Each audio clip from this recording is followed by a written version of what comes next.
To the 12 tribes of the children of Israel scattered abroad, in the name of Jehovah our Creator, and Jesus Christ of Nazareth, the King who rules the 12 tribes of the children of Israel, Lily of the Valley here, bringing you peace, safety, greeting, blessings, safety, good health, wealth to you and your household in these perilous times that we're living in. I see the violence engulfing everywhere worldwide, the wars, the rumors of war.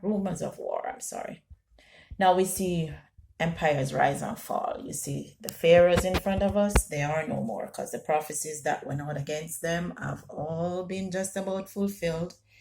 Their land is run by Arabs now. A bunch of mixed bloodline run their lands. The Egyptians are not great anymore. The pharaohs are not great anymore because the Bible prophecies are not going to return void. So today's question is, who was the pharaoh that was ruling at the time of the Exodus? So today we're going to look at that from the book of Jasher.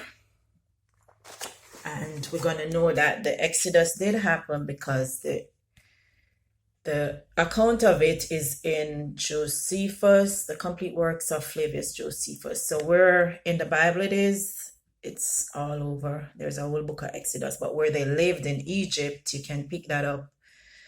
They lived in the land of Rameses. Now, you know a land can be named after a pharaoh, or they like to name their lands after themselves, just like we name our lands St. Andrew, St. Peter, St. Christopher, Aya, Mecca after Aya, or El Salvador. It's like people name themselves after their lands like that. Or you have Caesarea after the Caesars.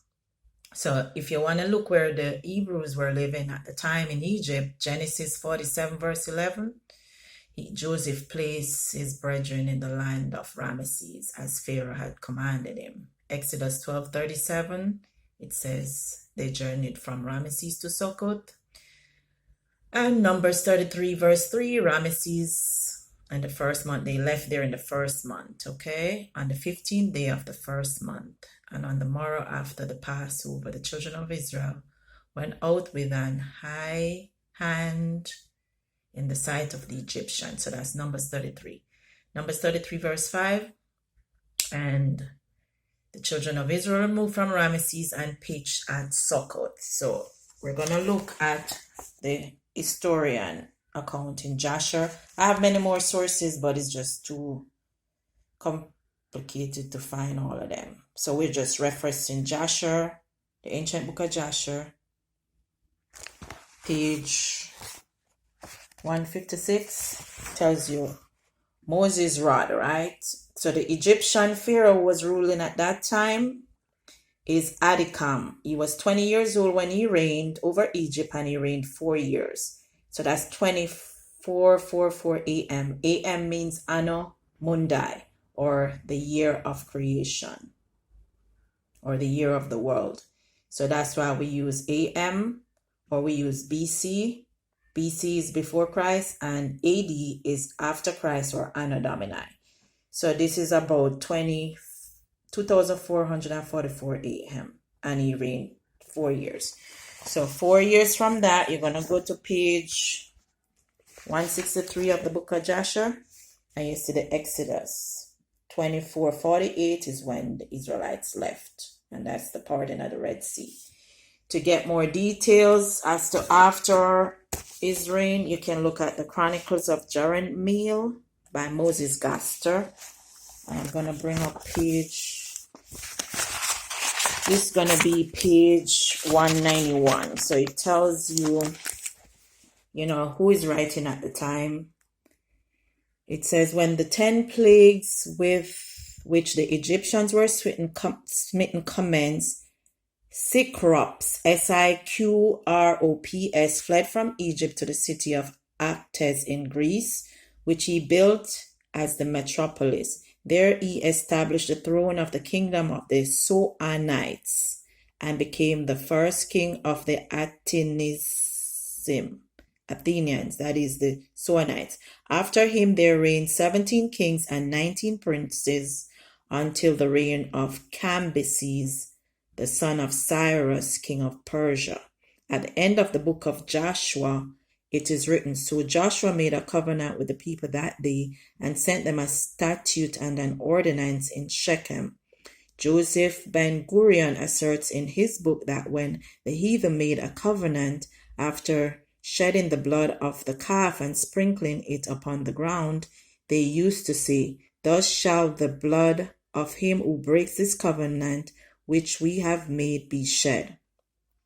Joshua then issued a decree to the Israelites that they should pour water upon the ground instead of blood to fulfill the command, "Thou shalt not do according to their deeds."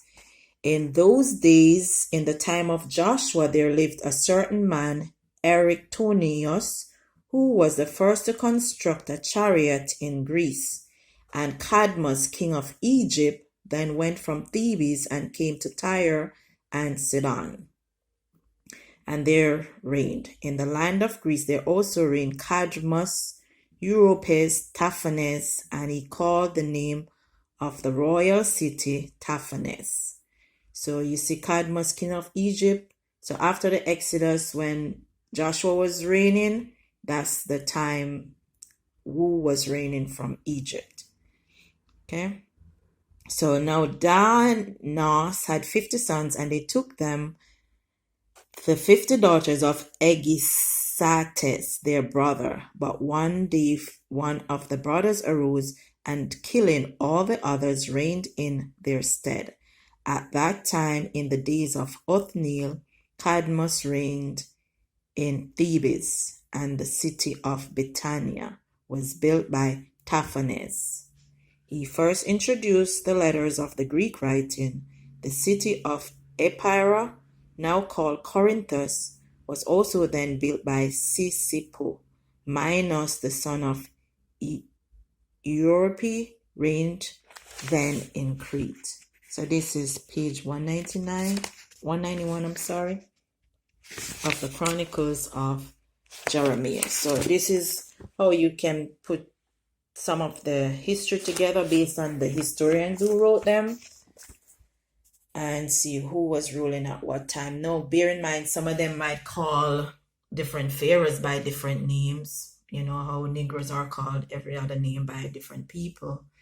It hasn't changed. So that was the story or the lesson